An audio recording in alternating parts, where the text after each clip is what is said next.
Opportunity to grow your business. Tune in to the Tan Talk Radio Network, 106.1 FM on Thursdays, 5 p.m. with me, Dawn Reese. Hey everyone, it is Brandy Joy with the Brandy Joy Joyride. Feel free to hop in and have a good time with us every Thursday from 6 p.m.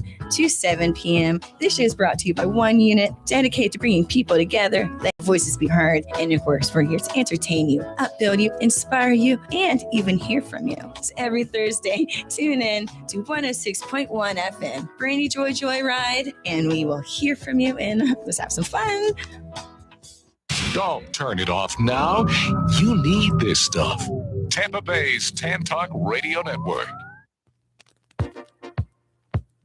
President who said he'd never get us into any Middle East conflicts has ended up holding a tiger by the tail. You are about to enter the arena of real news and factual commentary on The Voice of Reason, here on the Tan Talk Radio Network. Now, here is your host for today's program, Ed Golly. And along with me in the Tan Talk studio today, my co-host, both attorneys, first former circuit judge Kevin Carey. Hello, Kevin. Oh, Ed, good to see you. Our senior political analyst, Gary Gibbons. Morning. And during the previous decade, Crooked Donald weathered a series of scandals that would likely have been career-ending for any other politician. Yeah, Teflon Don, I mean, it's incredible. Who would have ever thought that he could have emerged after the Access Hollywood tape, where he boasted that he could grab women between the legs without their consent, and that was fine because you can do it if you're a celebrity. So, or then he fires Jim Comey because Comey wouldn't play ball with him and wouldn't be loyal to him the way that Todd Blanche and Kash Patel are now. How about when he invited the Russian intelligence officers into the White House and into the Oval Office and shared sensitive information with them and threw everybody else out except the Russians. And then with COVID-19, he said that was a hoax. Remember at the beginning, it's a hoax. It's going to magically disappear. It's going to disappear in 2 weeks. We're going to be, it's going to be great. And then it almost killed him, And it did kill 1.2 million Americans. Yeah, unbelievable. And then, he tries to steal the 2020 election. And causes an insurrection on January 6th. He stole all these documents from that belonged to the American people and took them down to Mar-a-Lago and stored them in his bathroom. And there was a criminal case that was brought against that only went away because of that federal judge who was in his back pocket down in South Florida. And then, he's convicted for 34 felonies. But despite all that, apparently, if you get out there and you say, well, we have crime like we've never seen before and corruption, and we're going to fix all that, and I'm going to lower all of your prices on day one. Everything is going to come down, down, down. Just believe me, I'm the magic man. And here we are with prices going up, in the middle of a war that he can't figure out how to get out of, is never explained, and went without approval of Congress. It's a complete train wreck, and yet here we are. Well, in this war, I think it's important for us to emphasize on a repeated basis to our listeners and our viewers on YouTube, this was an unprovoked war that should never have started. We picked this fight with, Israel came to us enough times, and Israel, they've been wanting us to attack Iran, for many administrations. Trump was the first one gullible enough to not understand what a stupid idea it was, and now we're in this quagmire. 18 now Americans have died, with roughly 500 wounded since the conflict began, and there's no end game. It's an embarrassment. I mean, I've never seen a president be such a buffoon as Trump in terms of having no concept of war. There's a reason why other American presidents did not go into Iran. Again, it was unprovoked, unnecessary. Every one of those deaths and these injuries, including, psychological injuries, which are the trauma caused by this, as well as the what's happening now, Ed and Gary, with war crimes. Trump talks about I'll bomb the waterways and we'll bomb the civilian facilities, which is a war crime. I don't know when it became okay for these MAGA people to accept what is otherwise illegal conduct, and we could spend 2 hours just on that. But the Strait of Hormuz, which was never an issue before, is now a toy that Iran can use at will. Thank you very much, Trump, for showing us that we have a weapon we never knew we had before. And then what does Trump say this past week? Well, we don't really need the Strait of Hormuz. We've got enough oil from Venezuela in the United States reserves, which isn't the case. He says things that just aren't true. Our reserves are the lowest that they've been since 1983. That's right. And diminishing. Yeah. So, but the reason for us being there now seems to be a moving target, as the senator from Virginia, Mark Warner, offered in his explanation that the U.S. is not quite achieving the proposed objectives laid out for the Iran war. There was no imminent threat from Iran against America. So Donald Trump chose to go to war. It took him 2 weeks to lay out what he thought his goals were going to be. Let's go through those. Regime change, how are we doing there? We got a worse crowd than before. Getting the enriched uranium, well, it's still there. Matter of fact, it would take a minimum of 15,000 troops on the ground for a week to try to take these canisters, which are quite volatile, out of their bunkers. Getting rid of Iran's missile and drone capability. Obviously, we've not been successful there. And the thing, John, that makes me completely crazy is Iran has both missiles and they also have lots and lots of $50,000 drones that are very effective. We are using missiles that cost $2.5 million to shoot down those drones.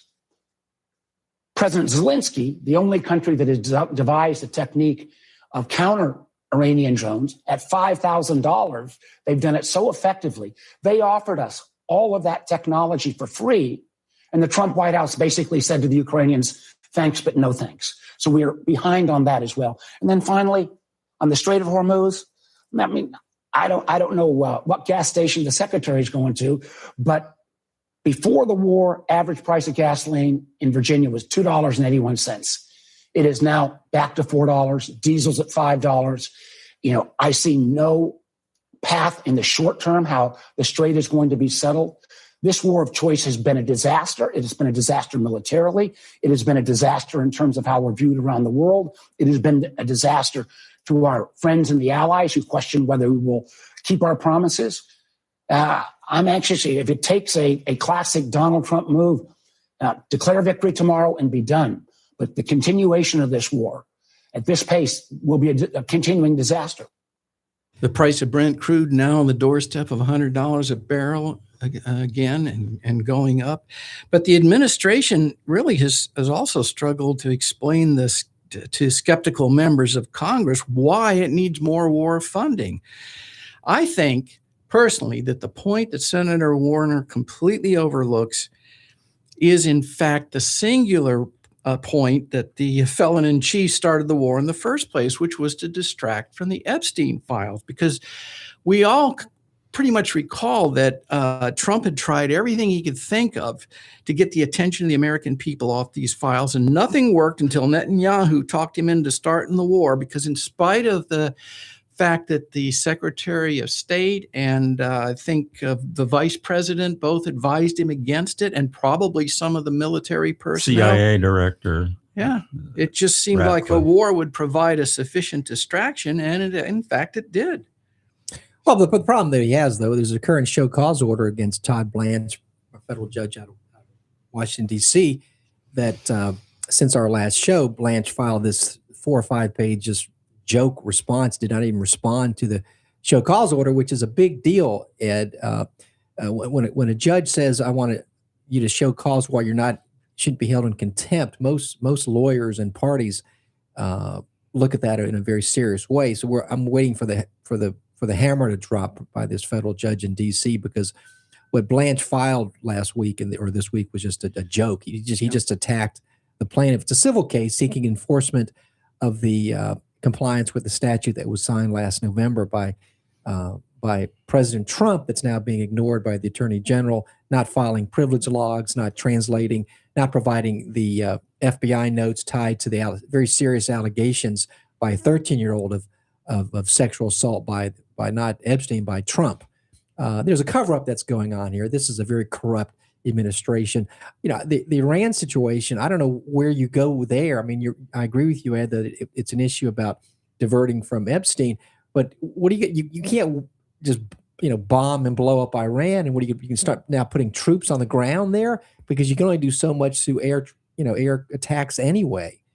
Well, that's his problem, is that he didn't bother to plan or consider the potential dangers of starting this war. He thought it would be just like Venezuela. It'd be a few days and everything would be back to normal. But now the point is, of all these issues that you, Gary, pointed out at the beginning of the show that he's been able to wriggle his way out of, this may be the first issue where he can't do that, because he just appears to be facing the consequences of his actions for the first time, maybe in his whole life, that he's made such a mess of this that he can't find a way out. And so it just keeps going on and costing billions and billions of dollars against the affordability issue. Yeah. You remember Colin Powell? If you, the Pottery Barn rule, if you break it, you buy it. And that's what he's done here. And I don't see any of the rhetoric that they're using.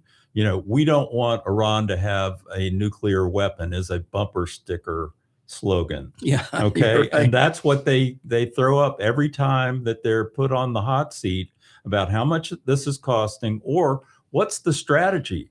Well, if you say that, we're trying to open the Strait of Hormuz, which was open before the war started, how is that related to we don't want them to have a nuclear weapon? I mean, it's just not there. There is no there. There's no plan for them to do that. But yet yesterday, he announced that he wants to give Saudi Arabia the ability to create a nuclear program, essentially a nuclear energy program. And they say, oh, we won't use it for making bombs. Well, these are the people that attacked us on 9/11. Why in the hell are we talking about doing anything with nuclear with Saudi Arabia? Because the corruption factor and the fact that, they're in bed with all of the Trump crime Trump's family, kids and everybody else. Well, they apparently seem okay with this. This is a country that assassinates. Khashoggi was murdered and beheaded from the journey. It's all about compromise. But the accountability in democracies are elections, we've got midterms coming up, and the Republicans are going to get hammered. Their strategy is to avoid there being a free and fair election, to be voter suppression, just incorrectly now going threatening states. If they don't comply with these requirements or their requests to demand voter information, which some states have pushed back, Minnesota, some other states, they went into Georgia, as we've talked about on the show, and it's wrong what they're doing. They understand. Trump understands. He's not stupid. That if the full electorate, the response of accountability happens in November, they're going to get hammered in both the House and the Senate. There's going to be some very serious hearings about this corruption that's gone on, in addition to this war, which is unpopular. 70% of the public disapprove strongly of this war. The body bags count is going up. It's now up to 18. The names, the faces. These service people one was 25, one was 30, one was 19. These are young people that are dead. So keep it up, Trump, and you see how it's going to go in November for you. But yet yesterday at that ceremony where you're supposed to honor their service, he said to reporters, they all said, we don't want Iran to have a nuclear weapon, and that's why we're happy to be over there fighting. That's total BS. The people join the military for all sorts of reasons. That 19-year-old, for all we know, was probably wanted to get money to go to college because she couldn't otherwise afford it. And things like that are just so outrageous. He never visits anybody who's injured at Walter Reed. you That's know, true. and other presidents have done that because there is a cost to war. And I was listening on the radio on the way over here. There's a $1 million a year charge to the American taxpayers to take care of wounded veterans who have traumatic brain injuries. $1 million a year. How many of those do we have? They've been lying about all the numbers about the number of, the concussions that people have had.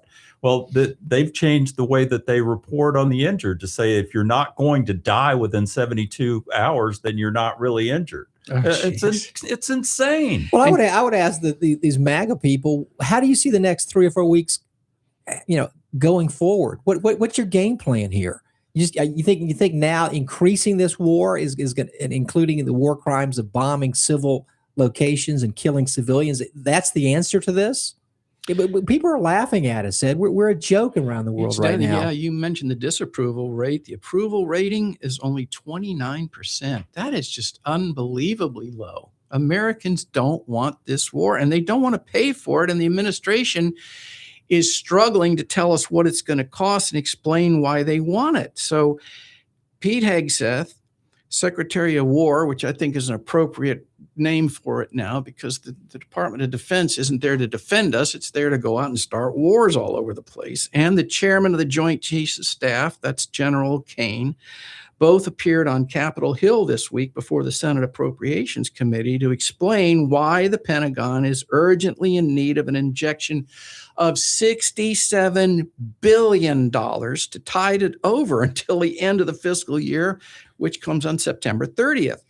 Now, the Pentagon has sunk billions into the war already. Whiskey Pete told senators the war's cost $37.5 billion, but independent analysts estimate the true number is significantly higher. 2 congressional aides told the Washington Post that both the Navy and the Air Force will run out of money that's been provided for ongoing military operations this year at the end of this month. They're going to run out of money. The Pentagon's already moving money around to bridge the gap, diverting money budgeted for equipment and maintenance, and limiting or canceling military exercises and training. So this is why they're supposed to go to Congress before they start a war and get congressional support for it, which they would probably never have gotten under any circumstances, even with a Republican majority in Congress. Now, let's listen to Georgia Senator John Ossoff as he questioned Secretary of War Pete Hegseth during the Senate Appropriates Committee hearings this week in an attempt to get some straight answers about the effect of the U.S. military campaign against Iran. On day 14 of this conflict, Mr. Secretary, day 14, nearly 5 months ago, you stated that Iran's military had been, quote, destroyed and, quote, made combat ineffective. That was on day 14 of the war. Was that an accurate statement? They didn't have a Navy any longer. It was completely sunk. Their missiles were buried underneath a lot of their underground facilities, and their defense industrial base has been almost completely destroyed. So as far as a military assessment of Iran's capabilities, it didn't mean by any stretch of the imagination absolute zero, but their capabilities Mr. Secretary, at the lowest level you they've been in a stated very that long time. on day 14 of this conflict, in the second week of the conflict, you stated that Iran's military had been, quote, destroyed and, quote, made combat ineffective. Was that an accurate statement? Yes or no? Iran's ability to challenge the United States of America at the level at which we're capable of. That's not what I asked you, Mr. Secretary. You said on day 14, Iran's military had been, quote, destroyed and, quote, made combat ineffective. Yes or no? Was that an accurate statement? What the American military has Will you done answer to the the question? Iranian military is a historic military Will you defeat, answer the and question they're ineffective under oath? in that context.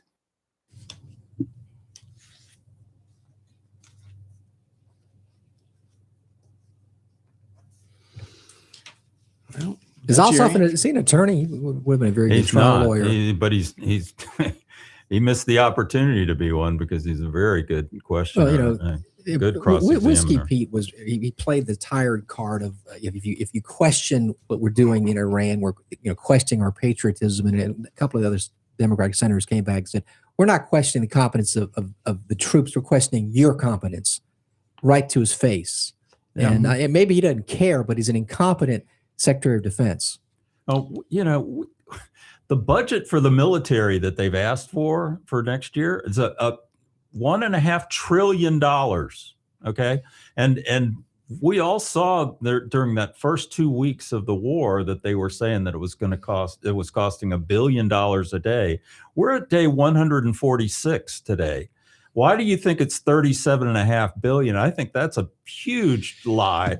And he's asking for $70 billion for the rest to get us through to the end of September. And remember that the current year's budget is about $880 billion for the military. So this is almost doubling it. This from the party of fiscal responsibility and the president who said he'd never sign a budget that wasn't balanced, who's just blowing through money like it's a Trump business. You know what I mean? Well, it's also we just gave $70 billion to ICE 2 months ago. There's a blank check to ICE thanks to Susan Collins in Maine. But the other thing I would say about the defense budget, it's clearly made us unsafe. We are now vulnerable in other parts of the world because of the resources we've had to move unnecessarily and unprovoked toward Iran. You know, Trump's card there is, well, we all agreed that they should not have, the nuclear capability. That's not been a major issue. It's not been a major issue. It was under control we've said many times with the Obama agreement that Trump tore up for no other reason than the fact that it was something that Obama did, and we're much less safe. Now he's begging to get something anywhere near close to what we had with the Obama agreement. So this is a train. I feel like I'm watching a horrible movie that I'm having to watch to the end. I don't see where this is going. These Republicans can't be that happy about it who are up for an election. I mean, the elections are coming. Nothing is really going to change. As I've said before, it's getting late very early now in the sense of people's minds have been made up.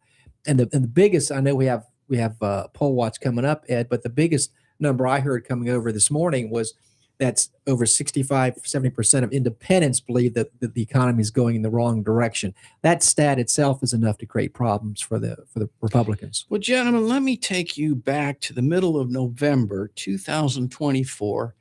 Crooked Donald had just won the election, and this is what the New York Times had to say about it. America has made a perilous choice, setting the nation on a precarious course that no one can fully foresee. Trump has made crystal clear who he is, an aspiring autocrat with no respect for the law or the norms and traditions of democracy, who will use the military against political foes he calls, quote, the enemy within, unquote. Over the next 4 years, Americans must be clear-eyed about the threat he poses and ready to exercise their rights in defense of the country and the people, laws, institutions, and values that have kept it strong, unquote. Those guys are psychic. They called it exactly right. Well, none of this, I think we were shocked to see. I think the degree of corruption to me is somewhat shocking. And the other thing that's been bothering me the most is that the fact that these gutless, lack of courage Republicans who are afraid to stand up to this man. Well, before he was blinded by ambition, J.D. Vance understood better than most the threat that Trump posed to America. He published the Hillbilly Elegy in 2016, and at that time he was an anti-Trump, a never Trumper, called him America's next Hitler. It's unbelievable the way that these people saw clearly before they became part of the cult that this is what's going to happen, and now they're causing the damage. Mm-hmm. And endorsement by inaction, really, isn't it? Yeah, nobody says no to him. Most specifically is Susie Wiles, the chief of staff. In the past, he had some people that pushed back, John Kelly and others that were, would say you're full of it, which is what the job of a chief of staff is to speak truth to power and say you're screwing up and you better not do that. She treats it like it's a reality TV show that has produced a new crazy thing every day. Yeah, even Bill Bennett, right? He was the attorney attorney general, wasn't he? And he even pushed back and came back and said openly at his deposition that Trump had not only lost the election, but he knew that he lost the election. Now, Kevin, you were talking about corruption. That happens. Bill Barr. Bill Barr. Bill Barr. Yeah. Yes, In thanks. fact, Bill used That's the- why I Barr- asked. Barr- I knew I wasn't quite right on that, but I was in the neighborhood. At least I Barr- had the initials right. his Yeah. deposition said he told him it was BS, and he didn't say Yeah. BS. He Right. said the words he at used the deposition. words. He did not mince pussyfoot it. around. You're right. He found a conscience at some point, apparently. So, Kevin, you mentioned the corruption of the Trump administration. It happens to be the topic of the Only a Conservative Minute, which will come up following this short break that we're about to take here on the Voice of Reason on the Tan Talk Radio Network. I'm Ed Golly, my co-hosts Gary Gibbons and Kevin Carey. When we return, we're also going to look at the potential threats to election integrity and how is the president trying to rewrite American history in the Smithsonian? All that, along with more of the issues the conservatives never want you to hear about. Are you a writer, inventor? Do you have questions about your intellectual property rights? Well, tune in every Tuesday and Thursday morning at 11 o'clock for Joy on Paper. Once a month, I will have a special guest, the writer's legal eagle, Bill Larson of Larson & Larson, who can answer your questions. Protect your valuable work. Email me your questions to patsy.radio@gmail.com and then listen in every Tuesday and Thursday at 11 a.m. right here on Tampa Bay's Tan Talk Radio Network. That's patsy.radio@gmail.com. Don't turn it off now. You need this stuff. Tampa Bay's Tan Talk Radio Network. And now it's time for the Only a Conservative Can Think It Minute with your host, Ed Golly. President Trump is starving our national parks to finance his redecorating projects in Washington, D.C. Taxpayer spending on Trump's pet projects around the Capitol jumped 92% in the past year, while spending on national parks outside of D.C. dropped by 68% or $854 million. National parks such as Yosemite and Yellowstone had to cut their budgets, halt needed repairs, and operate understaffed. Over 900 Park Service maintenance and safety improvement projects planned for this year were defunded, while 450 parks workers were sent to Washington to work on projects connected to Trump's 250th national anniversary celebration. Park Service had already suffered a 25% cut in its workforce under Trump. Parks funding and staff are being diverted to such vanity projects as the shambolic repainting of the reflecting pool and replacing the historic stone, paving the way from the White House residence to the Oval Office, so the president could stroll to work on $690,000 worth of polished African granite. Crooked Donald claimed, quote, he and his donors would bear the cost of his dreams, unquote. But taxpayers are funding his Napoleonic transformation of Washington while other parks are going without. Think about that. It's 33 minutes past the hour. Steve Ratner is an economist who occasionally turns up on MS Now Morning Joe. And this week, he brought to light some of the remarkable statistics reflecting the results of the Trump administration now that it's been in power long enough that we can see the trends and results, which can no longer be blamed on his predecessor. So let's examine some of the Trump campaign promises to see how they've worked out so far. Gary? Yeah, Trump claimed his tariffs would bring about a golden age of American manufacturing. Remember that? Yeah, since his reelection, we've actually lost 75,000 manufacturing jobs. And over the same period, Biden had created 625,000 jobs.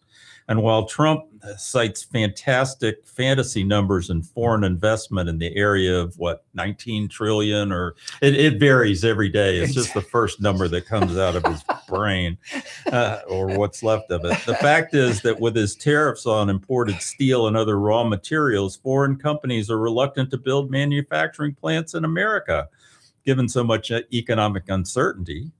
Well, I mean, all the tariff was he might as well just said we're going to increase the sales tax on the poor. It had nothing to do with any basis for there to be economic growth in any way. Why would anyone have thought that was a good idea? But yet this week he did it again to Canada. 50% tariffs on Canada because he's pissed off about the smoke that's coming from the Canadian wildfires that happened because lightning strikes.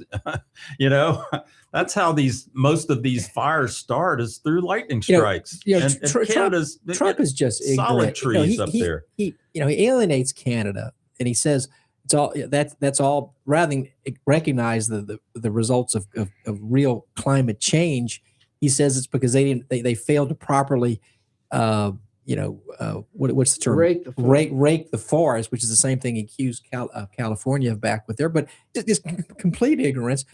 But remind our listeners and viewers, by the way, the Supreme Court has ruled that he illegally and did not have the authority to impose these tariffs. Right. So now, he and Stephen Miller, the smartest guys in the room, are trying to come up with another grounds. I think this is equally as illegal, Gary. I don't think what he's doing now with these tariffs is legal. No, but by the time the Supreme Court overturns it, we're already going to pay those. And you know what happened the last time? The corporations, they asked for their refunds for the tariffs that were paid, and they got $80 billion in refunds from that. But did we get any of that money back as consumers? No, they kept it all. So again, the Treasury isn't bearing the cost of any of this stuff. It's you and me. We're going to start paying, the things that Canada's our second largest trading partner. And so things like plywood, paper, furniture, hockey sticks, cement, all of those things are going to, have this 50% tariff on them. And we're all going to pay for that in the short term until, the Supreme Court's not even in session. So, they're not going to do anything for months on this. No, and again, nothing that Trump or his minions are doing is addressing the real issues we have right now, the cost of healthcare, the affordability issues, which he continues to say is a hoax. We'll find out in November, Trump, how much the citizens believe you. Your strategy, frankly, is to say we can't allow there to be a free and fair election. We're going to come in, as you've said many times, about and a lot of people now have agreed with you, Ed, that what's going to is ICE going to be coming in, but their only way to victory is to cheat and to suppress the vote. Mandating that you're now a citizen, and you got to prove citizenship to vote. Never been a mandatory grounds for voting, but none of it is going in the right direction. He's not reading the room well in any way. He's an embarrassment. He was an embarrassment last week at the World Cup when he wanted to put his nose in there, and they actually whited him out of the official picture. No one wants him around. The guy is an embarrassment. Just like the FBI director when he was there at the Olympic hockey, it was embarrassing. It was just a joke. Yeah, Hegseth said this week that we're finally running the War Department like a business. Well, he's running it like one of Trump's businesses that went out of business because, all we're doing is increasing the deficit by huge amounts. And what the deficit really is, it's the amount of money that the government needs to borrow every year just to pay its bills. And that amount accrues and goes up and up and up every year. And it establishes what our national debt is. And Trump's draconian cuts to healthcare, education, foreign aid, they were all rationalized on balancing the budget, but yet his tax cuts have sent the deficit skyrocketing. The deficit's on track to hit almost 7% of GDP by 2036. And that takes away, Ed and Gary, takes away your options because you just have much more of the budget is non-discretionary. Yeah, and it's climbed steadily since he took office in 2017, starting at about 900 billion, and adding about 100 to 150 billion per year. And then COVID hit, which skyrocketed it to 3.9 trillion. Dropping back now to 1.5 trillion in 2022. So this year, the CBO, the Congressional Budget Office, projects annual deficits of 1.9 trillion, spiking to 2.5 trillion by 2026. And they're asking for, all of this money for ICE, all of this money for wars that we shouldn't be in. and nothing for the people. The people that are struggling out there, can't pay for their groceries, can't pay for gas, can't pay for health care. Or every time you turn around, they're cutting some sort of program that helps people. And for what? So that we can pay more interest on the debt? And I think that's as far out as the CDC projects is 10 years, right? Because they know that beyond that, even that is a difficult projection to make because they don't know what's going to happen in the interim. Well, our friend Dan Ruth, who was on last week, talked about elections having consequences. These decisions have consequences. And I want to see, as a matter of politics, how these Republicans now try and reconcile these facts. These are really uncontroverted, the point you're making, Gary, to try and get reelected, because the elections are coming up very, very soon. And I mean, someone like John Thune, who's the head of the Senate, Republicans, Trump does nothing to help Thune's job. In addition to the fact that Trump has no problem getting rid of these incumbents out of Louisiana and out of Texas and Tillis out of North Carolina that's chosen not to run for reelection. So we'll see. But there are consequences to these bad decisions and bad policies. And I don't hear the Republicans, the MAGA Republicans certainly, really having cogent responses to these issues that you're raising, Gary. And speaking of debt, under Trump, the debt held by the federal government has now surpassed 100% of gross domestic product. By 2030, which is just about 3 years away, it's going to shoot past its all-time record, which was established during the Second World War. That was 106% in 1946. Further projections indicate that 10 years from now, it'll reach 120% of gross domestic product. The lowest point that we had was actually in 1940. Since 1940, was in 1974. It was just 23% of GDP.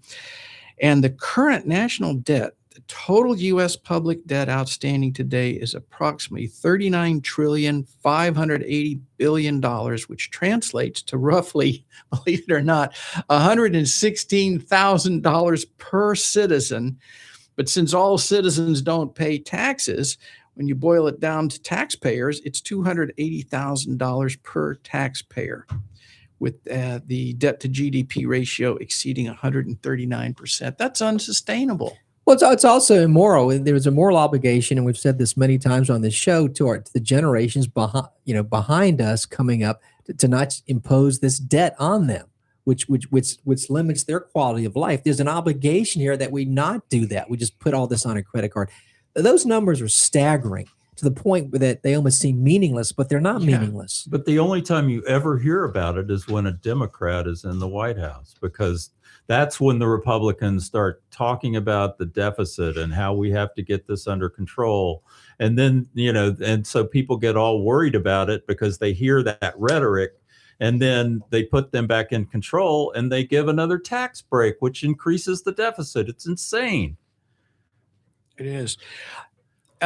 Kevin, you were talking about election integrity.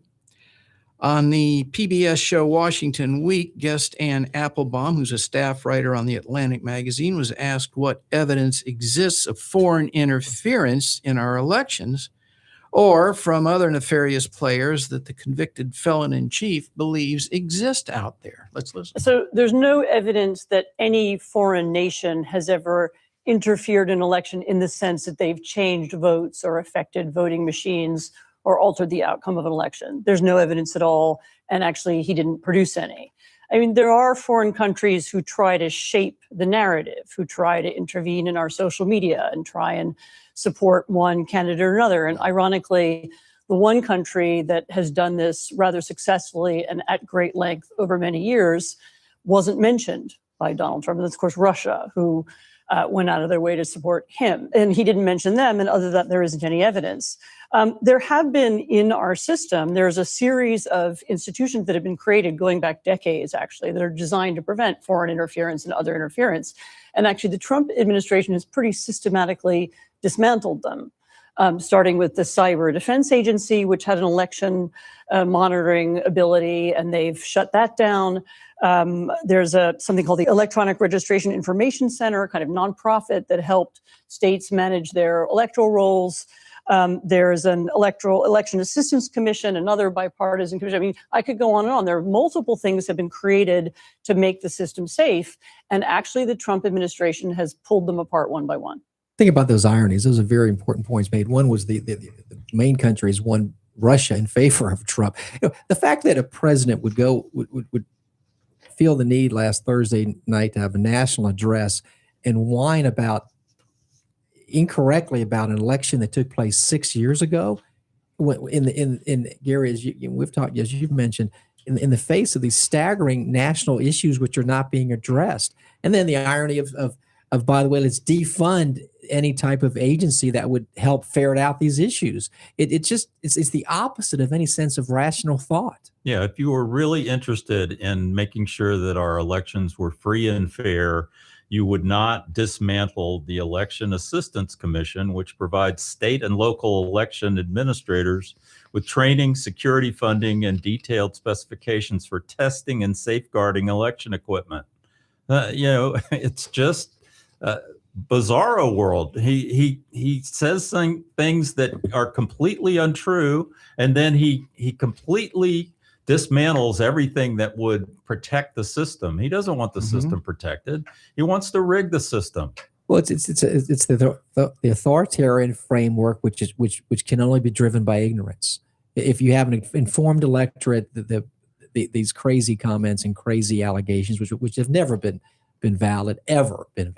We have a decentralized election system that has probably 10,000 people and jurisdictions that control the elections throughout the country, from state and county and municipals, that are involved in those elections. And Tom Tillis yesterday was talking on the Senate floor about how the SAVE Act is the craziest thing he's ever heard of, because if you tried to implement that, but especially if you tried to implement it before the November election, you have 10,000 different jurisdictions that would have to do something to try to get that done. He said, even if we moved heaven and earth and got this passed in 2 weeks or a month, there's no way in hell that this would ever happen, in time to make the election better. And it doesn't make the election better. It makes people have to prove, especially women that were married and changed their names, they have to go back and prove that they were citizens and get a lot of expensive paperwork, some of which may not exist for some. They're doing something now that's never been done. They are threatening with criminal prosecution state officials. They seem to forget the fact that the states run the elections. There's not a national election scheme. That's again just an authoritarian scheme on the part of Trump and his minions. But they are threatening state officials who don't disclose information which they're not mandated to disclose. I mean, they're going in there threatening these states that you need to give us this information for the sole purpose of trying to, bleach these voter rolls. And they're withholding federal funding that is owed. It's obligated to be paid to the states, for things like Medicaid. And it's always blue states that they're threatening, that Minnesota and California in particular. They're holding back the funding. And these are tax dollars that have been sent to Washington from those states and are supposed to be sent back as part of the Medicaid program. So totally illegal that they're doing this stuff. And he's now trying to blackmail on this fixation on the SAVE Act, which is dead on arrival. It's never... you're right. It cannot be implemented in time, Gary, as you said, and two, it's not going to pass. It would not survive. It would not get the 60%, with the filibuster issue. Anyway, Thune knows that. He doesn't even have 50 votes for That's it. correct. But he continues to now say, I'm going to withhold funding and do other things if you don't vote. He will not let go of this issue. He's like a child who cannot let go of this just parochial need for something that's got nothing whatsoever to do with the real needs of this country. Do these people not understand that, Gary? At some point, do their eyes not open and say, what about the fact that people can't afford the cost of living? They can't afford health care. nursing homes are closing, hospitals are closing in red states as well as in blue states, and none of those are issues that Trump is addressing.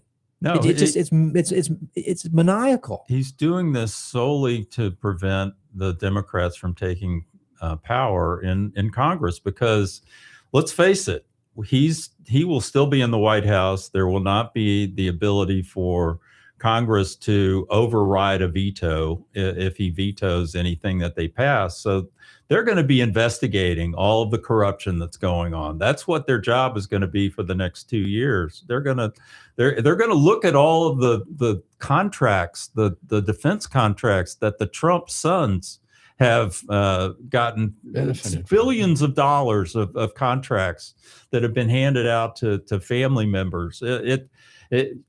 I want anybody to talk about Hunter Biden again, because it's just unbelievable that he never got U.S. government dollars for anything he did. He took it from Burisma.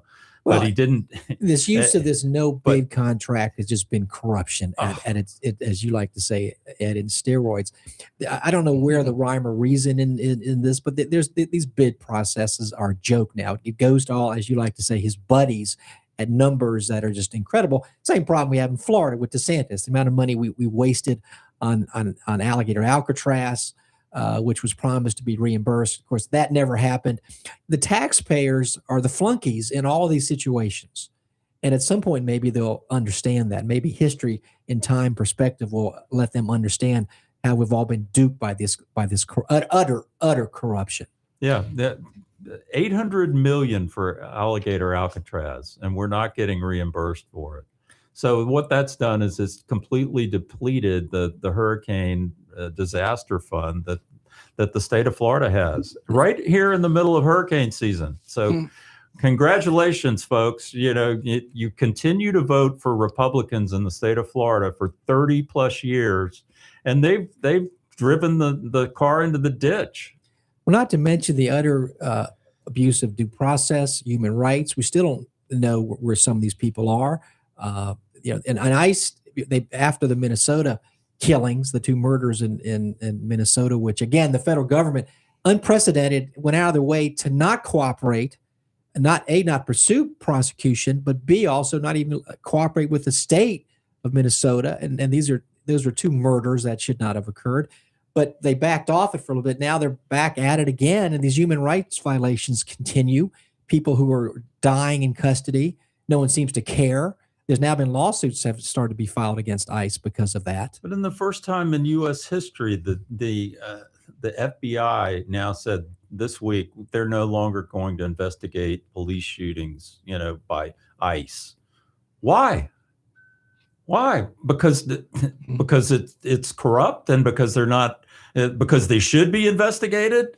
Yeah, that's really all the answer you ever need to know, is because whenever there's something that's embarrassing to this administration, they put it in a black box and they hide it from everybody. Well, what's the famous line? We will not forget. We will not forget. This will not go unaccounted for. It will not. And we'll see what happens in November. Hopefully one, if not both houses, will be taken over by Democrats.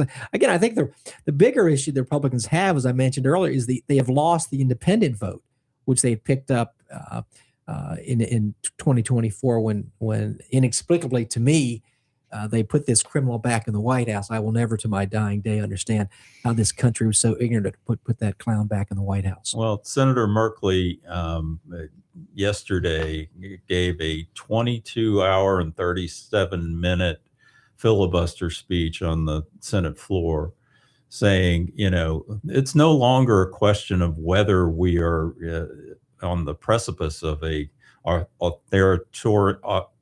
authoritarian system. We are in it big time. And he said, I held town halls every time I go home I think he's from Oregon or somewhere out there on the West Coast. Every time I go home, and usually I would get 100 people maybe that would show up for a town hall. This year, there have been 15,000 that are showing up saying, this is insane. Everything that's going on in this country, I can't afford anything. We're doing all these wars. And every time you turn around, they're dismantling everything that's in our federal government that we've relied on for, between our research and our cancer research and healthcare is disappearing, all of that stuff. And he said, stood up there without a bathroom break for 22 hours and 37 minutes. Yeah, that was impressive. Anger drives these elections, Ed and Gary. And one of the stats I also would be worried about if I were Republican is that the Democrats are 11% more motivated to vote. They're angry. They're toward your point, Gary, and they're much more motivated to come out and vote than the Republicans right now. And then when you throw in the independents, which in most states like Florida is equal to the Democrats or Republicans, it's a serious problem that the Republicans have, and they know it, and that's why this all goes back to this voter suppression concept. Well, speaking of Republicans, did you spot this the other day that the congressional representative from this district, Anna Luna, can't wait to hear this. Well, she's shown up in the Wall Street Journal because an anonymous source says that she's under investigation by the Commodities Futures Trading Commission, which regulates political betting markets. A second unnamed source alleged that she claimed she shared insider information with GOP influencer Rogan O'Handley, known online as DC Drano. So I think what she's doing is she's trying to position herself for a substantial career as a Republican because she doesn't have a rap sheet. She's not on parole, right? So she's got to get with it here and either, engage in a Ponzi scheme or a little securities and exchange fraud or some embezzlement or take a bribe or something. But she's denying it because I think she realizes the prospect of the Democrats taking over at least the House when they will start investigating all these crimes that you guys have just been talking about with the Trump crime family and all the graft and corruption that has just become commonplace and openly transparent in this administration.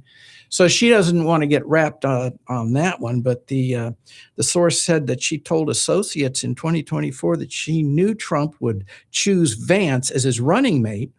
And according to the source, Luna said she gave that information to O'Handley so he could place a winning bet on Polymarket.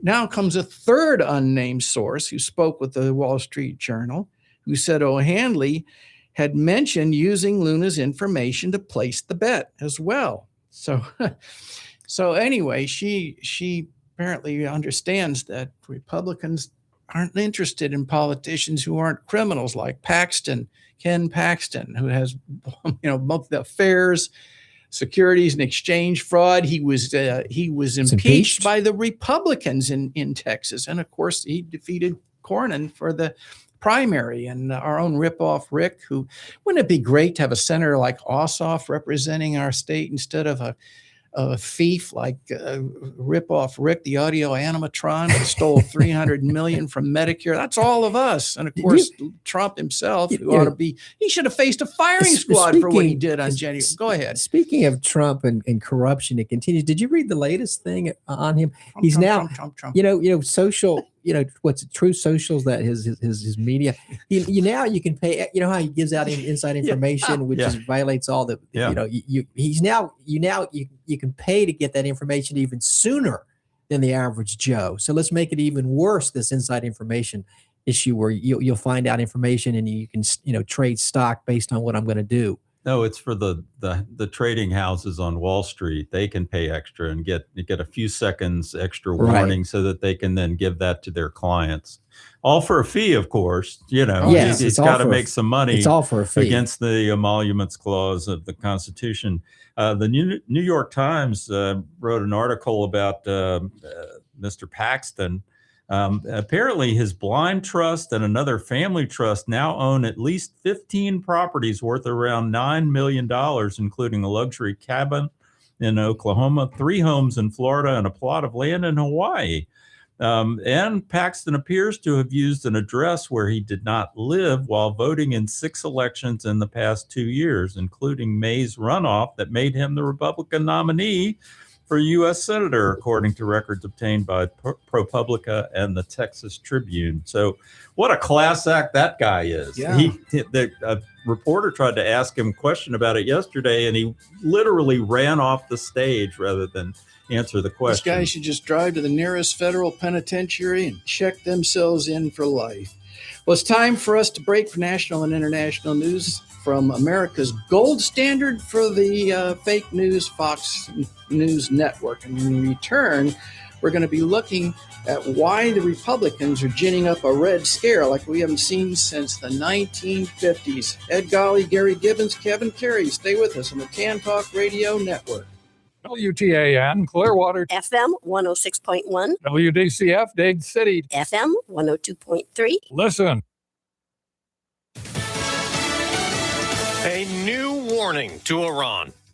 I'm Dave Anthony, Fox News. President Trump posted on Truth Social a short time ago that the U.S. will impose major military punishment if the Iran-backed Houthi rebels keep attacking ships in another waterway. If Houthi forces attack additional vessels, that both Iran and the Houthis will pay a heavy price. This does come after reports indicate 2 Saudi-linked oil tankers were targeted near the Red Sea by this proxy group in Yemen. It also follows the 12th straight night of U.S. strikes against Iran. According to CENTCOM, the strikes focused on degrading Iran's ability to threaten vessels in the Strait of Hormuz. Fox's Trey Yingst in Tel Aviv. Oil prices keep surging back up. WTI up more than 5%. It's over $91 a barrel, now 92. Brent crude is rising 6%. It's $100 again. And the gas pump price up 15 cents in the last week. And while the Iran conflict's all about preventing them from getting nuclear weapons, the U.S. has worked out a deal with Saudi Arabia that Congress would have to approve to help the Saudis build a nuclear power program. On Truth Social, President Trump revealed a previously unknown condition to a landmark agreement announced yesterday. He says American help for a Saudi civilian nuclear program is totally subject to Saudi Arabia joining the Abraham Accords. They are a series of agreements which have expanded the number of Arab states with diplomatic ties to Israel. Fox's Jonathan Savage. A new Fox News poll gives Democrats an edge ahead of the midterm elections. 53% say they'd vote for a Democrat for Congress in November. And looking ahead to 2028, a prominent progressive leads a presidential survey. The University of New Hampshire's Granite State poll finds that 22% of likely Democratic primary voters support New York Congresswoman Alexandria Ocasio-Cortez. It puts her 1 point ahead of former Transportation Secretary Pete Buttigieg. Democratic Senator Mark Kelly is in third place. That's Fox's Tanya J. Powers. Gavin Newsom, Kamala Harris are 4th and 5th. America's listening to Fox News. Stay on top of the latest forecast with America's Weather Team in the palm of your hands. Here's the latest from America's Weather Center. It's Fox weather updates throughout your busy day, every day. That heat's going to be out there for one more day. Temperatures being 30 degrees above average. Put the power of over 100 meteorologists and the worldwide resources of Fox in your hands with the Fox Weather Podcast. Precise, personal, powerful. Subscribe and listen now at foxnewspodcasts.com. Connect to Fox News Audio on the Fox News app. Listen to hear your favorite hosts like Brian Kilmeade, Jimmy Fallon, and Guy Benson standing up for what's right, live and via podcast. Just click listen, then swipe right and hear the latest news updates on your time. And scroll down to hear the latest podcasts from Fox News. And it's even easier to listen in the car with Apple CarPlay and Android Auto. Get programming alerts and notifications. Fox News Audio is on the Fox News app. The voices America trusts. Download it now. This is Downtown Dave. How would you like to be able to promote yourself, your business, or someone else's business for less than the cost of one 60-second commercial on many Tampa Bay radio stations? Here's the deal. You can have your own 1-hour radio program on the Tan Talk Network for less than the cost of one 60-second announcement on many Tampa Bay stations. Your program will be on 2 Tampa Bay radio stations and will cover 4 million people in Florida, plus worldwide on the internet in both audio and video. And you'll have a web link for your business on the Tan Talk 1340 website. We provide the producer, the state-of-the-art equipment, free production of commercials, and much more. Check it out today. Call Lola O'Brien, the Irish Hawaiian, at 727-510-7622. That's 510-7622. Call Lola O'Brien now, 727-510-7622. Call now and your 1-hour radio program can start tomorrow. Call 510-7622 for Lola O'Brien, the Irish Hawaiian, at the Tan Talk Radio Network. Tune in to the Shrink and Wrap Show here on Tan Talk Radio. Our stories and our topics will include, but are not limited to, everyday issues. We're here for you, for our listeners. We want to know what's important to you. So again, don't miss us on Tan Talk Radio. Tune in again, Shrink and Wrap Show. We'll see you then. The Shrink and Wrap Show at its new time, Thursdays from 4 to 5 p.m. here on the Tan Talk Radio Network. Hi, I'm Dawn Reese with the Dawn Reese Show, most powerful names in entertainment, every Thursday at 5 p.m. I have so many different segments I'm so excited to share with you, from miracle stories to celebrity interviews with Hollywood connections to travel to local business, promoting your business on the air with me, an amazing opportunity to grow your business. Tune in to the Tan Talk Radio Network, 106.1 FM on Thursdays, 5 p.m. with me, Dawn Reese.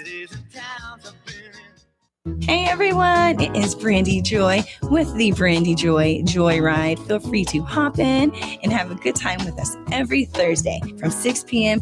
to 7 p.m. This show is brought to you by One Unit, dedicated to bringing people together, letting your voices be heard, and of course we're here to entertain you, upbuild you, inspire you, and even hear from you. So every Thursday, tune in to 106.1 FM, Brandy Joy Joyride, and we will hear from you and let's have some fun. Don't turn it off now. You need this stuff. Tampa Bay's Tan Talk Radio Network. Now, the voice of reason continues here on the Tan Talk Radio Network. Here again is your host for today's program, Ed Golly. Ed Golly with my co-host in the Tan Talk studio, former circuit judge Kevin Carey, who's also an attorney, along with Gary Gibbons. And Gary, the Red Scare is on our doorstep again, isn't it? I think because the Republican agenda is proving to be such a disaster, with a president who is just totally alienated from the issues that Americans are facing, claiming they're all just a hoax. It's nothing to be concerned about, that it's the only way they can scare up votes is to gin up fear that the Democrats are all communists. And as bad as we are, you better vote for us.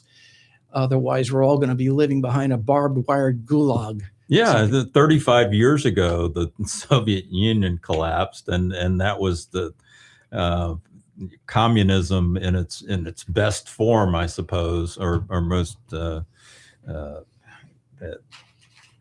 Anyway, that the Trump claims that we are all communists, the Democrats, as he calls us.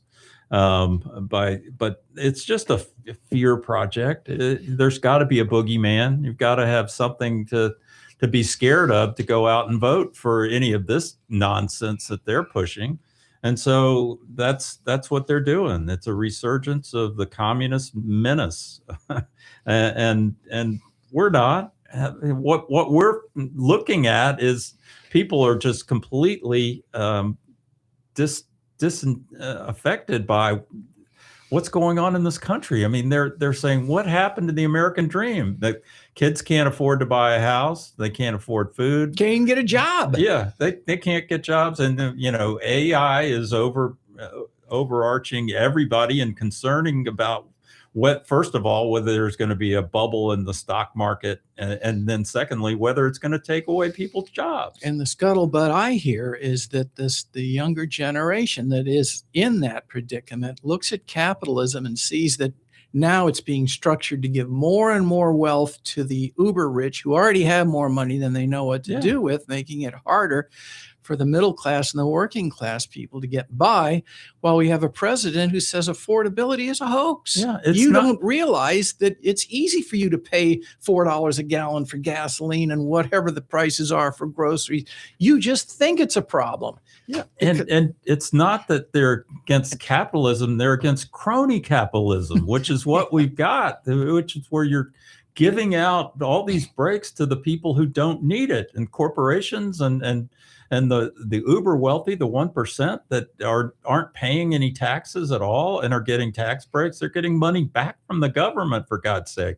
So it's just insane. Well, the bottom line, it was the largest income redistribution from poor to the rich in the history of this country. Yeah, that's what happened. It's not complex. That Trump promised these tax cuts to the rich, and boy, he delivered.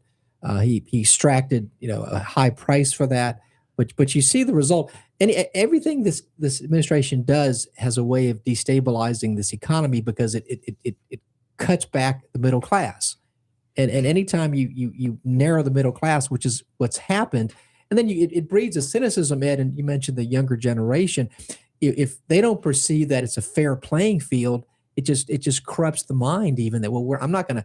If I can't make an honest living, I can't buy a home. The average age of a homeowner is now 40 years old. It's incredible. Exactly. 40 years old. Yeah. And so I think that the government programs that actually help people, and most of those programs all came from the Democrats, whether it's 40-hour work week, minimum wage, high quality public education, Social Security, Medicare, Medicaid, are programs that these younger people are beginning to realize are substantive, while the Republicans seem to want to take those programs away so that the people that already have more money than they could ever spend get even more money and more power to structure government, not to work for the benefit of the people, but for the benefit of the uber rich.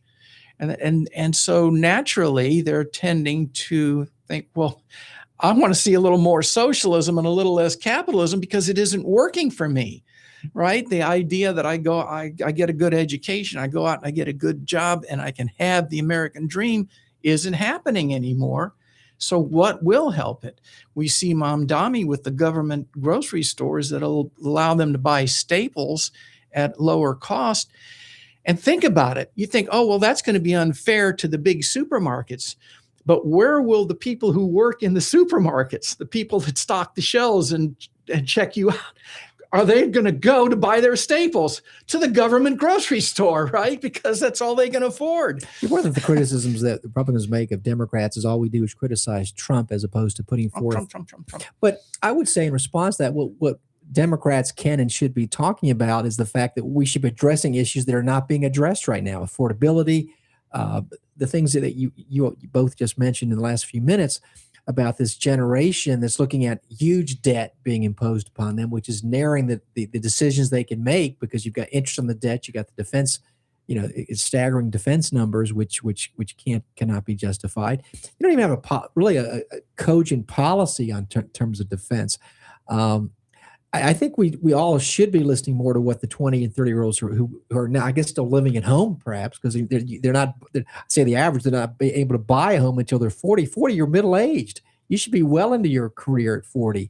No, they're paying rent to these corporate landlords that have come in and bought up all of the apartment buildings and single-family homes during COVID. It went crazy doing that. And so they're paying hedge funds ever increasing rents, and they're building no equity and no ownership, and they're just living in a debt cycle that nobody has any savings. It's really frightening. We are really closer to a civil war type situation because of the inequality between the haves and the have-nots. That's showing no signs of getting any better. Well, the federal housing statute, the bipartisan bill that Trump would not sign because he was holding it hostage again to his fixation with the Debt on Arrival SAVE Act, did go into law. He did not sign the bill, but he did not veto the bill. So that will be law. I don't know why Trump doesn't believe that would be a positive thing, but I think he was just trying to punish or blackmail Congress into voting for the SAVE Act, which is never going to happen. But at least that bipartisan housing bill did become law. And what these so-called democratic socialists are asking for is some return on their tax dollars. So I want some of this money to come back to me. And there are, you see it all the time from Norway and some of these other, Sweden, some of these countries where their tax system actually returns a lot of benefits to the taxpayers as opposed to sending it off to the military or sending it off to, the insurance companies. Insurance companies are people that don't need it, that are the 1%, like we've done here. But communism is, in its truest form, is the government owns all the means of production.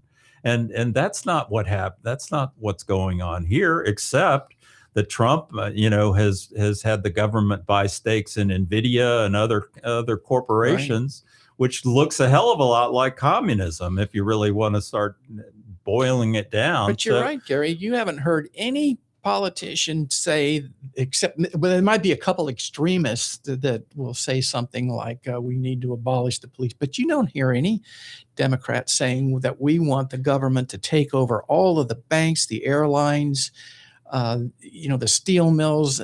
They aren't advocating that at all. So that it's, but it goes back to how I started this whole conversation. I can't think of one thing the Republican Party can point to as a reason to keep them in office now that they've been in power for almost 2 years, or will have been by the midterms. There isn't one thing they can point to that makes life better for the working class American citizen that should compel them to vote for them. So what are they doing? They're instigating the Red Scare and saying, oh, these guys are communists, they're going to destroy the country. Don't worry about how bad we are. They're going to be worse. Yeah, if Trump, you vote for them, you're not going to have a country anymore. Yeah, Trump has always based his policies on fear. He started with the false narrative back in 2015 about all these violent immigrants, which is not true. And then he's got this false narrative now about all these illegal aliens voting. Completely untrue. No evidence of massive voting by non-citizens. And the tragedy of all this, again, is the point I want to keep emphasizing, is we are not addressing the real issues that this country faces, regardless whether it's affordability, whether it's the deficit. I don't hear one Republican talking about the deficit problem. You're right, and I think it's not unreasonable to predict that we could be facing that $50 trillion national debt mark by the beginning of the next decade. They're just accelerating it. There's the whole Republican Party seems to operate with just total recklessness with regard to spending.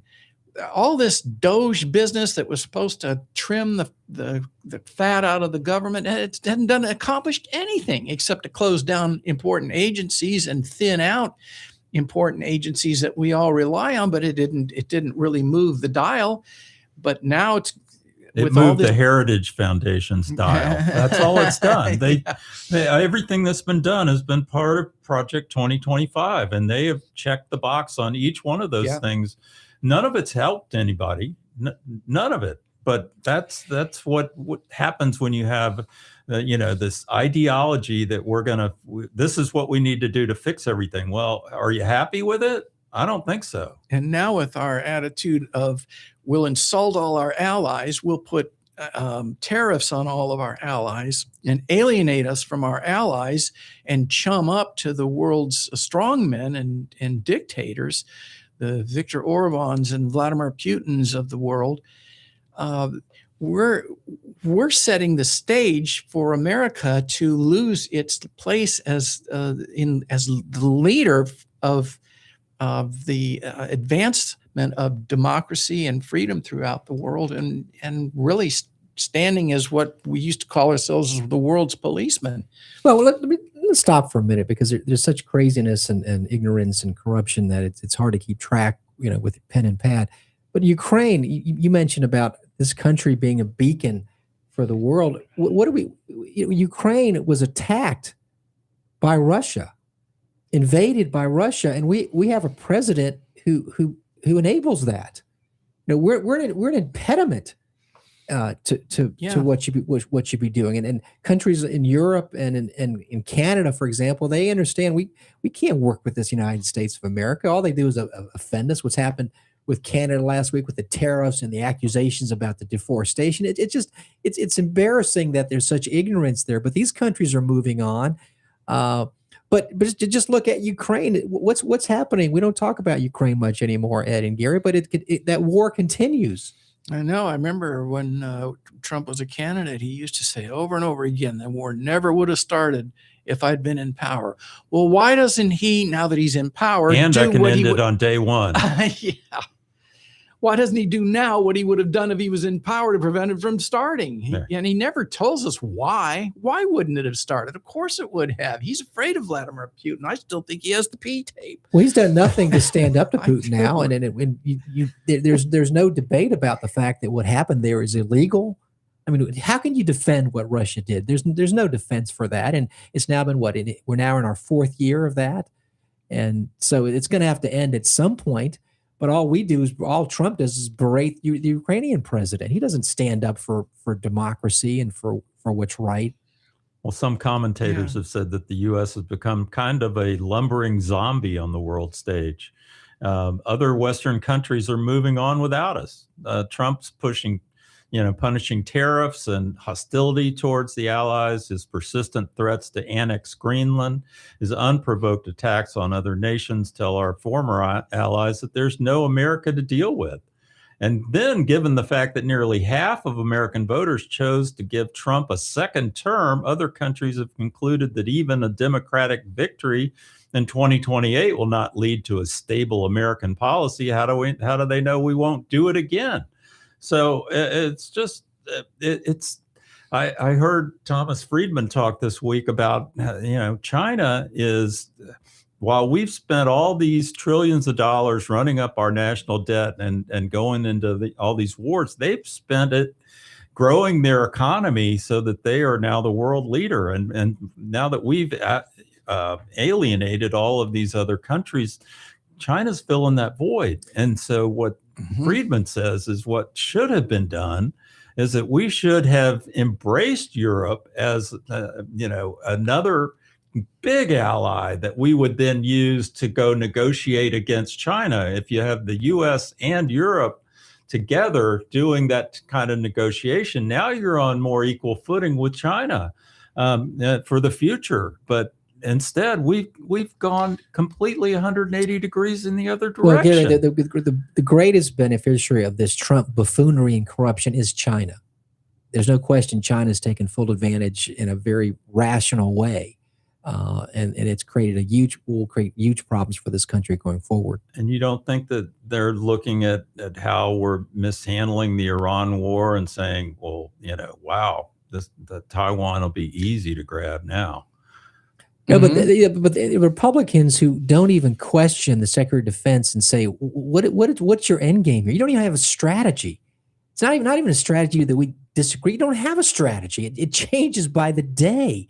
He talks about first Trump is begging there to be an agreement, and now he's back in the mode of let's bomb the hell out of them, whether it's legal or not, whether it's a war crime or not. We don't seem to care. Doesn't solve the Strait of Hormuz issue. He says yesterday we don't need the Strait of Hormuz. He's in a fantasy world. Yeah, because the rest of the world does. And I think that's where this really focuses on is, can we ever restore the relationship that we've had with our allies post-World War II, even in this century or ever? It will take many years, Ed, many years. Yeah.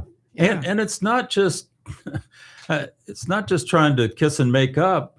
Unless we get our financial house in order and start actually raising some tax revenue to pay down the deficit and address these structural inequalities, we're going to be, our bonds are no longer going to sell on the open market because people are going to say, well, I don't trust that they have the ability to pay it back. Right. And so then that's going to make the interest rates go up on those bonds when there's less demand for them, and it's going to cost us even more. So this cycle is just really unsustainable. I think you're right. Now, Trump knows that if Democrats manage to win back control of the House in November, his third impeachment likely will not be far behind. And yet, despite racking up a laundry list of potentially impeachable offenses primed for investigation, the president might not be the most vulnerable person in his administration to face that, because Democrats would be wise instead to set their sights not on the White House itself, but next door in the Eisenhower Executive Office building, where Russell Vought has spent the last year and a half willfully breaking the law. He's head of the White House Office of Management and Budget, and he has a hand in how practically every tiny bud on the executive branch operates. With the possible exception of the Deputy Chief of Staff, Stephen Miller, who we all know sleeps in a coffin, Vought arguably has the firmest grip on the levers of power in Washington. Trump's focus is trained on a handful of obsessions, but Vought has the knowledge and the skill set to turn his Christian national ideology into policy and transform those policies into reality. Gary, you mentioned that he essentially is the author of Project 2025, right? Yeah, he was it. And he's there holding the checkbook, essentially, and withholding funds that Congress has appropriated illegally. He's just making decisions that I'm not going to send the money for this, that, or the other. But if it doesn't agree with Project 2025 or his personal beliefs. So, and these are decisions he does not have the discretion to ignore the congressional mandate. It goes back to, we talked about the three-legged stool of the branches of government, where Congress does not assert its authority and mandate that these funds be used for the purposes directed. I mean, Congress controls the purse, not the White House, and somehow this current administration has forgotten that. Well, Vought has shown nothing but contempt for Congress's role in governing, like you say, Kevin, because when sitting in hearings, he's been savvy enough to be evasive under questioning, while never acknowledging that he lacks the authority to override legislators' orders with his own. Even the most zealot deficit hawks would be forced to defend giving away their own power to someone that's never received a single vote in their life. Now, at the House Budget Committee, Russell Vought appeared to give testimony when he was asked about funding for the war in Iran. What are you all asking for in order to fund the war in Iran? How much will you be asking? We're not ready to come to you with a request. We're still working on it. We're working through to figure out what's needed in this fiscal year versus next fiscal year. Do you have a ballpark? I don't have a ballpark. Will it be more than $50 billion? I don't have a ballpark for you. You can imagine that. No idea. Just give us a blank check. It's like the ice. And this ice is theory. the guy that's in charge of all of the money. Okay. It's incredible that while Republicans control the House, the Senate, and the White House, the Congress actually pushed back on some of the budget cuts that they wanted to make in the White House. Trump had proposed cutting funds for the Smithsonian, for example, by more than $60 million. And Congress rejected that cut and increased the Smithsonian's funding to account for inflation. Vought's office, however, then unlawfully forbade the Smithsonian from spending any money that Congress appropriated beyond the president's budget request. So essentially, he's acting as a one-person veto for what Congress did. He's not elected. He doesn't have the power to do that. Everything he's doing is illegal. So, Congress has made it clear this isn't allowed, and I hope that they finally stand up and do something. Well, that's not going to happen until the Democrats take control. The Republicans are gutless. They've exceeded total authority to the executive branch, and as you said, Gary, this is not discretionary. They do not have the power. He doesn't have the power as OMB director to refuse to comply with the mandate from Congress, who again controls the purse. This is authoritarian, just as was said by the senator in his long lengthy discussion yesterday. And in a normal, pre-Trump world where the Department of Justice was truly independent from the White House, you would refer somebody like this inside the executive branch for prosecution. But now, if they do that, you think Todd Blanche is going to prosecute Russell Vought? No. He's willing to prosecute members of Congress who stand up and say you shouldn't follow an illegal order if you're in the military, but he won't do it for somebody who's actually, mishandling the money that is required to be distributed by Congress. Well, now, one politician who could never be a Republican is New York City Mayor Zohran Mamdani. Why?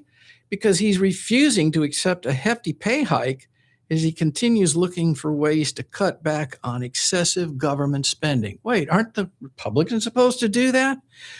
On Thursday, July 16th, the New York City Council voted to raise their own salaries, as well as the mayor's salary and those of other top elected officials. The plan was overwhelmingly approved in a 42-6 vote, with moderate Democratic Council Speaker Julie Menon abstaining.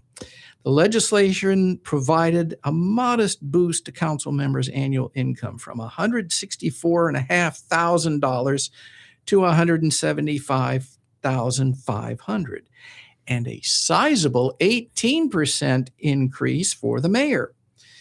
That means Mamdani's salary would have risen from $258,750 to $305,800. And listen to this, that's a difference greater than the average income of somebody living in the Bronx. So his job is overseeing a city with a population larger than 39 United States states. I mean, I remember growing up that New York City's population was larger than the entire population of Florida when it was 8 million people.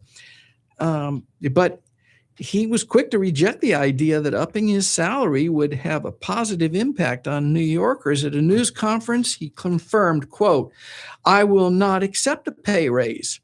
I haven't knocked on anyone's door in New York City, and they've said that their concern is that the mayor makes too little money." So again, we see it's the Democrats that are trying to address excessive government spending and affordability. Well, again, in very stark contrast to Trump, Ed and Gary, he's trying to improve the lives of these people. The Republicans are big, big on labeling him a socialist, a communist, whatever. Forget the labels. He's trying to help the people within his city, and they, as you just mentioned, it wasn't a huge issue. Just like Trump, when they elected Trump, it was not to give him the massive increases in income that he's gained through this corruption in the last 2 years. Yeah, that seems like his primary focus in government. And the foundation of every decision he makes, what's in it for me? How am I going to benefit? How am I going to get a kickback from this decision? How can I sell something that the government has to offer to a corporation or a foreign nation? And yet here's Mamdani saying, you know what? You guys are paying me enough. Let's put that money back into the city treasury and help the people. Maybe we can steer toward lower transit fares or reduced fares or even free fares. Tampa has free streetcars. They're not a communist city. Of course, I know that's not quite the equivalent of the New York subway and transit system, but still, the point is that's where his focus actually is. And it's not just word salad. He's really doing it. He's trying to do it. And I think that New Yorkers, and especially these younger people we talked about earlier, are going to look at that and say, yeah, that's the way I want government to work. And meanwhile, Trump is charging for his tweets to Wall Street so that they can get, an advantage in trading, insider trading. Really inside information. Yeah. But Trump has a theory that if he commits a crime in front of people, it's okay.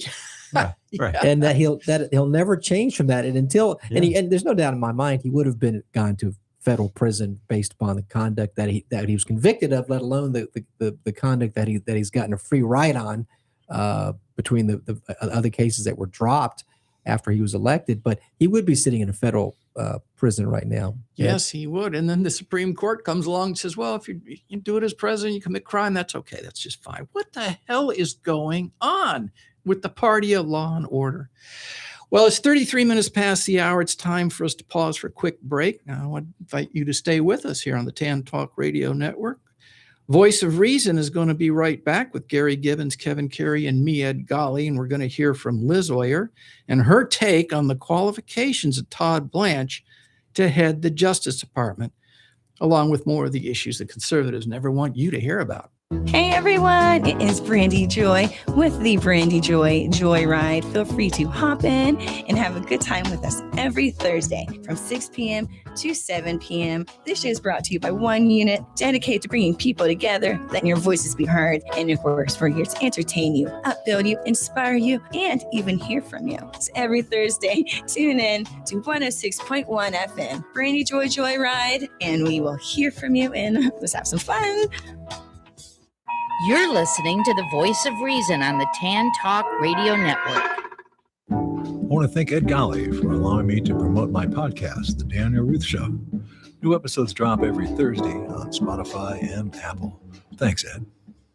In this week's rant, former DOJ pardon attorney Liz Oyer reflects on her testimony against the confirmation of Todd Blanche last week. I started getting death threats after I testified against Todd Blanche last week.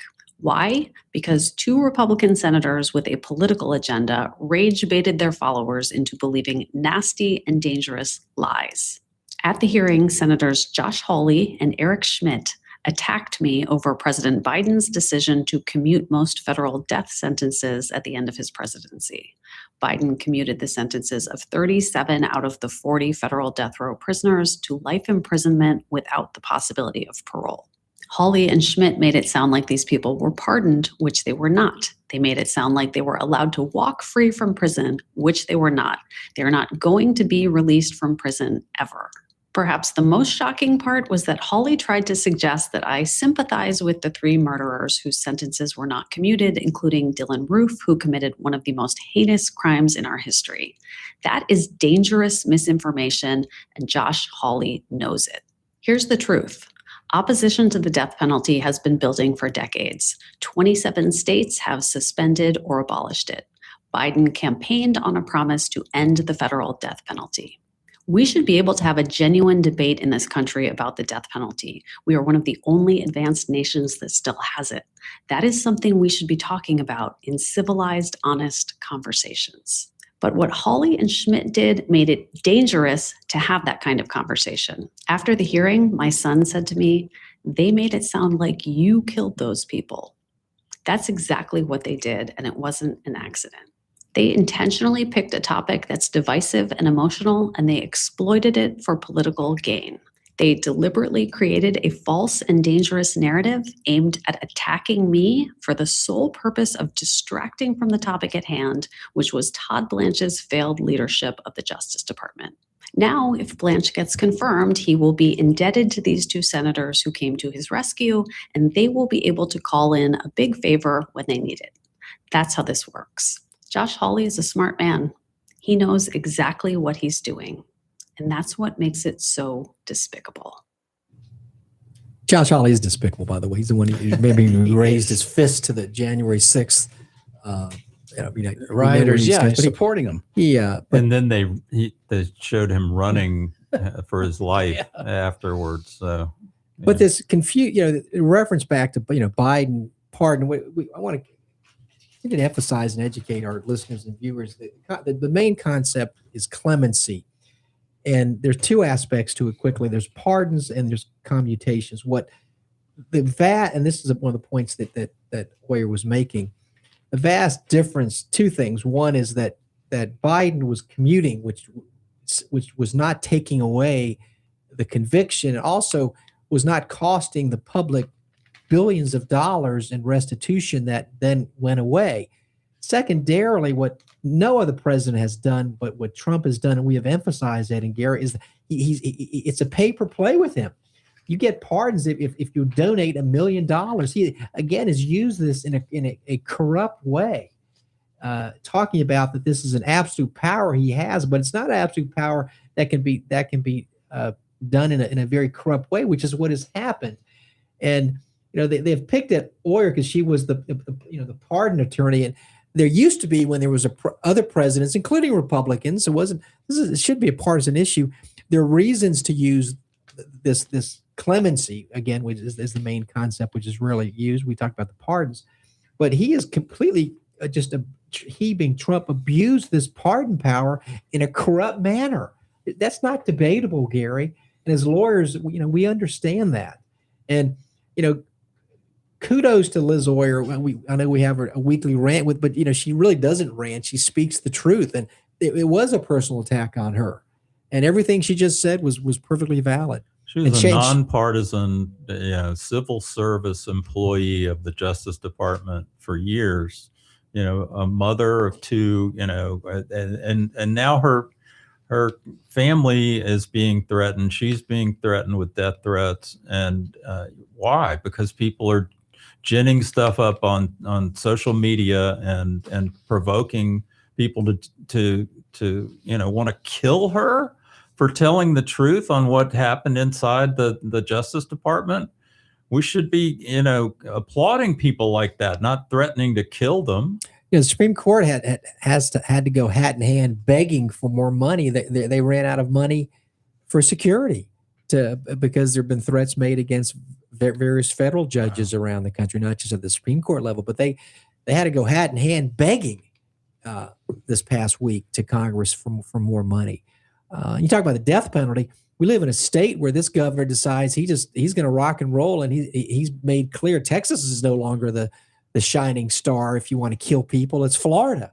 He's got two set for the same day coming up later this month. He's going to kill someone who's 80 years old. He's going to rock and roll on this. He's got a state Supreme Court, 6 of whom of the 7 were appointed by him. I think there's no argument that can be made about the death penalty that would gain their interest. One of those on death row asked DeSantis to actually come and watch it so he could see how horrific it is. Maybe Pam Bondi will have another fundraiser and postpone it. Oh no! Wait a minute. That's right. We're through with her, aren't we? Mercifully. Are you kidding me? Well, the point to be made is that we've had with DNA, there clearly have been many false convictions, and people that have died who were falsely convicted. That's another record that the state of Florida holds, and the number of people on death row who have been exonerated and released because they didn't commit the crime and were set up by either a crooked prosecutor or sheriff or whatever and trumping up the charges, or they have been set up by somebody who was a jailhouse snitch and lied. And then a lot of times these people, the other people have come forward to say, you know what, I really did that crime, and they're still not letting them off. So we don't have anything to be proud of with this system that we've got. It's got a lot of holes in it, and we really need to be more circumspect before you kill somebody who might very well be innocent. Now, there are a lot of dirtbags and horrible people that are up there on death row. Don't get me wrong, but we could keep them in jail forever. We're doing that anyway, essentially, by how long it takes to go through the process. It's also it cost $1 million to litigate each of these. This was back when I was a judge, so it's even more now. It's just that you have to get, as a judge, you get death certified. The amount of money we spend on this death penalty, that we could spend an entire show on that. But let me go back to Todd Blanche, his qualifications to be Attorney General. Now, he had a hearing which I thought went very poorly. He promised, he was, Tillis, who I think is probably going to vote for him, said he wanted there to be, when Cornyn talking about, I want you to address these victims of the Epstein, horrific crimes that occurred through the Epstein crime enterprise. And so he checks that box, and after that met for about How long? It was 15 less minutes? than a half hour. That some people said it was only 9 or 10 minutes of meeting with him, and he was condescending, and it wasn't the type of meeting that Tillis was certainly insisting upon, which was a substantive meeting with these people, these survivors, to say, okay, tell me, here's someone who will take down your information. Instead, what he told them was, you have to start the entire process over again, something they've been beating their heads against the wall for years about. You have to go back to the FBI and start making your complaints from day one. And they went, no, we've done that already. Don't you understand? And he felt like, well, I've done what I had to do to get this senator's vote, and so I'm done with it. Well, it's a 12. There are 12 Republicans and 10 Democrats on the Senate Judiciary Committee. So if all you need is one Republican to make it 11-11 deadlock, and I don't believe there's a date that's been set yet. The Clayton's already been approved on a 9-8 vote for the Director of National Intelligence out of the Senate Intelligence Committee. There's not yet been the vote on Blanche for Attorney General. Tillis, as you mentioned, will vote for him. Cornyn is the wild card. I'd like to think he might want to stand up. He's bothered by some other issues that regarding Trump, but I ultimately think at the end of the day, Cornyn's going to fall in line, and it'll be a 12-10 vote out of the committee, and he will. I do believe he'll be approved by a very narrow vote. He should not be. He's not qualified. He's corrupt. He should not be Attorney General. But I do believe he's going to be approved as Attorney General. Sadly, I'm having to acknowledge that. Well, the big issue that Tillis and Cornyn were concerned about was the slush fund, the $1.8 billion slush fund. And they said, will you guarantee that, that will never see the light of day? And they said, and Blanche said, yes, it's dead. And they said, will you put it in writing? No, I don't have to put it in writing. I've told you here under oath that it's dead. Well, it's not dead. The way that he wrote that so-called settlement agreement is that the parties themselves can come back and revive that. And so, who are the parties? It's Trump and his kids. And let me remind everybody, the federal judge came out a week ago Monday and harshly criticized the parties, primarily Blanche, to the extent of referring it to the New York bar for sanctions and other monetary sanctions. An independent third-party federal judge has come forward and said what happened here was a scheme. It was a sham. Yes, it was a sham, complete sham. And then they tried to dismiss the case before it had to go back for any kind of judicial review. Because they knew what was coming. And it was this judge was going to say, there's no way in the world I would approve this. That opinion came out Monday. The hearing was Wednesday and Thursday last week. Not one Republican challenged him on that. No. That was just so wrong. That don't ever lecture me about ethics and corruption when you've let this train wreck occur. It continues to occur. You're going to prove Blanche, who goes down and spends 2 days with a convicted felon, Epstein's accomplice, and spends 10 minutes on a pro forma basis with these victims and does nothing more than blow them off and tell them to go to the FBI. Shame on you, Blanche. You're an embarrassment. And then he lied about, they said, well, did you have her transferred to that sweetheart prison, the country club prison that she has, where she gets to have yoga classes and has a puppy? No, he said, I don't know anything about that. Well, the timing was pretty coincidental that he went down there for 2 days of talking to her and trying to get her to say that Donald Trump had nothing to do with it. The question that no one asked during that hearing was, on the 3 million pages of documents that you say are duplicative and don't have anything in them that would be prosecutable, is Donald Trump's name, does it appear in any of those 3 million documents? And I'll bet you the answer is yes. There are memorandum. One of the things that's been requested by this federal court and now that Blanche is in contempt of, and people I don't think really understand this, Ed, and it's important that they understand this. is that there were references to other defendants who should have been brought in as in the criminal proceedings down in South Florida. You remember Epstein got that sweetheart deal, and it went back through the state system. But there were names that were redacted illegally. He has not complied. They have not complied with that statute. Period. How is that defensible?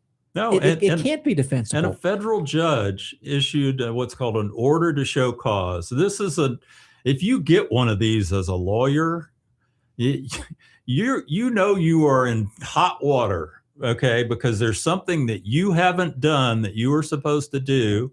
And I've seen them in probate cases where the case has gone on for years and years, and the court will basically say, I want you to show up on a certain day, and I want you to tell me why this case hasn't been closed and what you're going to do to get it closed. Or, they want substance, they want answers. Land the plane. And they asked him, and he said, no, I don't have to tell you. I've complied. He basically told the judge to F himself. Yeah. You normally file an affidavit in response to an order to show cause. I can tell you as a former judge, a show cause order is a big effing deal. Yeah. And he filed this 3 or 4 page, attack on, the plaintiff in the case, who's the Katie Fang. Yeah. And in fact, it was rather misogynist, by the way, saying it was an emotional. It wasn't. This judge is bothered by this. The judge is going to lower the hammer on him. It is incredible. People should read what he filed either Friday or Monday. You'd look at that, and you'd probably fire an attorney who in your law firm filed that as a reply to a show cause order. And the Senate also, after that hearing, submitted a bunch of written questions to Todd Blanche to answer. And it's the same thing. He blew them off in the answers. He's so arrogant and just should not be confirmed as our attorney general. I want to make a prediction. He's going to lose his bar license. Won't be tomorrow, but he's going to lose his bar license at some point. And if it was worth it to you to be Attorney General Pam Bondi, you've got a very serious Florida bar complaint. Is it worth it for you to say you were Attorney General and yet you lost your bar license? Well, he got millions from Trump for defending him, and he played the delay game well enough to allow Trump to get reelected, and he'll take care of it. And the message is the rules don't apply to Trump and his minions. And I'm guessing both of you saw White House Press Secretary Caroline Leavitt addressing the corrupt teleprompter operator in front of at the press conference that she had, and she started laughing when she actually had the audacity to say this White House operates under the strictest standards of ethics and morality. She was literally laughing because she knows that all of them are laughing at her, but that's what she has. She needs to say that. It was just pathetic. She probably wishes she was still on maternity leave. I'll bet. I wanted to talk quickly about the fact that Europe has been really suffering from an extreme heat wave, which is becoming the new normal. Time magazine reports that millions endured sweltering conditions across Europe, with Germany, France, Poland, and Britain all reaching record temperatures, with weather supercharged by climate change. So now it turns out that Europe is the fastest warming continent in the world and the second fastest region after the Arctic, which is serious because there's so much ice down there that can melt. And once those glaciers turn into seawater, there's no turning it back into glaciers unless you bring the temperature down again, which given everything we're doing. Plus, you better find a mountain to live on. Yeah. We live in a state of Florida. It's a major issue in this state. This could be property that's not going to be existing in a few years. But the problem they have in Europe is that they're just underprepared for how fast this is happening, because it says over the past 4 years, more than 200,000 people have died in the European Union because of extreme heat. Many preventable. This guy named Malcolm Mystery, who's an assistant professor at the London School of Hygiene and Tropical Medicine, says in some sense, Europe is facing the brunt of the overall global warming much faster than the rest of the world because the homes and other buildings are older. In fact, a lot of buildings over there, I know you've been there a lot, Gary, they're older than our country, right? Yeah. And they're still standing if they weren't destroyed by war, but they weren't built to cool people. They were built to keep people warm. So they're built like a furnace, and that exacerbates the situation. And of course, they don't have a lot of air conditioning over there. So they're finding that they can't keep up with the rapid pace of climate change, to which our president is still in denial, which leads us to our closing topic for the day, which is the dumbest things that we've ever heard Donald Trump say. One of which is that climate change is a Chinese hoax. Silly. He also said that if in California they would rake the forest, it wouldn't have forest fires. Well, think about that. First of all, you'd need probably 3 times the population of California to actually go out there and rake the forest. And then what would you do with everything you rake up? Where do you move it? Where do you put it? And of course, that's all part of the ecosystem. All that stuff laying on the forest that he thinks should be raked up is what generates the soil for the future forest. It's just unbelievable. But how a guy this dumb can have the nuclear codes in his hands is just astonishing. You remember when he said the noise created by windmills cause cancer? Where does he get this stuff? He claimed during that big rally he had showing off the military that we had airfields during the Revolutionary War. He said the colonists captured all the airfields. Fixed wing flight didn't come about for another 150 years, I think. And he really thought we had airfields back then. We didn't have balloons. No, I don't even Montgolfier brothers hadn't launched yet.